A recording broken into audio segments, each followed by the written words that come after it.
आकाशांच्या रजेवरचा राज आहे. पूर्ण विश्वाच्या राष्ट्राचा आवाज आहे. अभिमानाने सांगतो भारत देश माझा मान आहे. पण सांगावंसं वाटतं आता तो गहाण आहे. आता तो गहाण आहे. आजच्या कार्यक्रमाचे अध्यक्ष गुरुजन वर्ग, आपल्याला सारखी असणारी सुज्ञ परीक्षक आणि माझ्या प्रिय विद्यार्थी मित्र मैत्रिणींना, तर आजचा आपला विषय आहे भारत खरोखरच महाशक्ती होईल का? तर त्याचं उत्तर आहे बिलकुल नाही नाही नाही.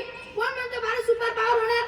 कारण भारत देशात चोहीकडे भ्रष्टाचार, जातीयता आणि इक्वॅलिटी म्हणजे विषमता, शेतीविषयी चुकीचे धोरण, बेरोजगारी, सीमावाद, वाढती महागाई या मुद्द्यांद्वारे मी आपणास पटवून देणार आहे की भारत देश कधीच महाशक्ती होऊ शकणार नाही.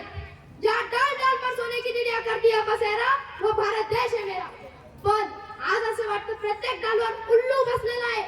कोणत्याही सरकारी ऑफिस मध्ये जा, चपरासीपासून ते मंत्र्यापर्यंत सर्वांना भ्रष्टाचाराने पोखरले आहे. काहीतरी दिल्याशिवाय कामच होत नाही. मग मला सांगा, हा देश खरोखरच महाशक्ती होईल का?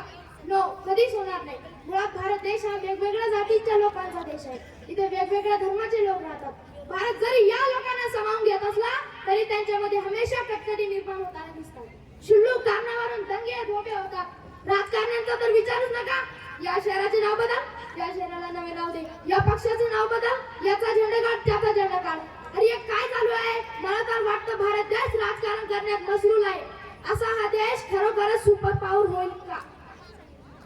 माझा दुसरा मुद्दा आहे भारतातील आर्थिक विषमता, इकॉनॉमिकल अनइक्वॅलिटी. भारतामध्ये सर्वात जास्त श्रीमंत, सर्वात जास्त गरीब या दोन्ही प्रकारचे लोक राहतात.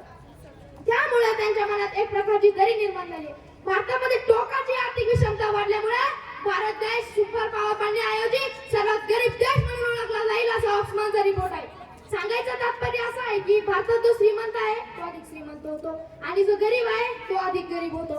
असा हा देश खरोखरच महाशक्ती होईल असे तुम्हाला वाटते का? भारतामध्ये 1% लोकांकडे देशाची 40% संपत्ती आहे. असे का? काही लोकांच्या कुत्र्यांना खाण्यासाठी बिस्किट आहे, काही लोकांना एक वेळचे जेवण देखील नाही. असे का? याला कोण जबाबदार आहे? काही लोक भरजरी प्रतीचे कपडे वापरतात, काही नंदाकडे फिरावे लागते. आमच्या देशात मी तुम्हाला खचित सांगतो, जोपर्यंत भारतात इक्वॅलिटी होणार नाही तोपर्यंत भारत महासत्ता होऊच शकणार नाही. तुम्ही सुपर पॉवर होणार आहे तुम्हाला पडलेला दिवस स्वप्न आहे. चुकीच्या धोरणामुळे संपत्ती एक बनली जात आहे. असे चालू राहिले तर महासत्ता होण्याऐवजी क्रांती झालेली पाहायला मिळेल. भारत देशाच्या अडचणीतून अजून एक अडचण म्हणजे व्यवस्था. भारतीय माणूस हा जाती धर्माच्या डोंगरावर उभा आहे. इथल्या अनादी काळापासून चालत आलेल्या जाती धर्मांमध्ये आम्ही एवढे गरपटून गेलो आहे की आमच्याच प्रगतीला बाधा निर्माण झाली आहे. चांगलं झालं तर देवाने केलं अशी आपली भारतीयांची भावना आहे. सर्वस्वी देवावर अवलंबून असल्याने इथले माणसं काहीच काम करत नाही. दरवर्षाला कोट्यावधी मुलं डिग्री घेऊन कॉलेजमधून बाहेर पडतात, पण त्यांच्या हातात काहीच काम नाही. भारतामध्ये सर्वात जास्त सुशिक्षित बेरोजगारांची फौज निर्माण झाली. म्हणून म्हणतो भारत महासत्ता होणार हे सध्याचे भ्रम असून भारत आपल्या मूलभूत धोरणात जोपर्यंत बदल करत नाही तोपर्यंत भारत महासत्ता होऊच शकत नाही. म्हणून म्हणतो मंजिल उन्हीं को मिलती है जिनके सपनों में जान होती है, कि मंजिल उन्हीं को मिलती है जिनके सपनों में जान होती है. खाली पंख होने से कुछ नहीं होता, हौसलों से उड़ान होती है. आता चौथा मुद्दा आहे शेतीविषयी चुकीचे धोरण. एक काळ होता भारतात सोन्याचं धूर निघायचं म्हणे, पण आता आपण बघतो सोयीकडे शेतकऱ्यांची आत्महत्या, शेतकऱ्यांच्या मालाला काहीच व्यवस्थित भाव मिळत नाहीये. जगाचा पोशिंदा बळीराजा हा कर्जबाजारी होत चाललाय. कशाची गोष्ट काय? फक्त 40 लाख लोकसंख्या असणारा इस्रायल देश हा अन्नधान्याच्या बाबतीत अव्वल आहे. का? तर तिथे शेतीविषयी धोरण, कृषी धोरणात जोपर्यंत भारत बदल करत नाही तोपर्यंत भारत सुपर पॉवर होऊच शकत नाही. मिलिटरी पॉवर, भारतात 4 नंबरची मिलिटरी पॉवर आहे, पण त्याचा काय उपयोग? भारतात अजून एक समस्या भेडसावती आहे, ती म्हणजे सीमावाद.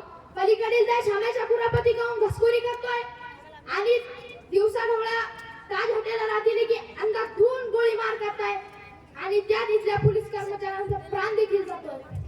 त्यामुळे आपला मिलिटरी पॉवर कुठे होता? सांगा, आपला मिलिटरी पॉवर कुठे होता? इतक्या फौजा असून त्यांचा काय उपयोग? मुळात अतिरेकी एकातच कुठून हा प्रश्न आहे. याचा अर्थ आहे भारताच्या सीमा सुरक्षित नाही. आणि आम्ही अभिमानाने म्हणतो भारताचे सैनिक आहे सर्वात महान, की भारताचे सैनिक आहे सर्वात महान. आमची भारत भूमी हीच आमची शान, आमची भारत भूमी हीच आमची शान. मला सांगा, हे सत्य आहे का? एवढे बोलून मी माझे 2 शब्द संपवतो. जय हिंद, जय भारत.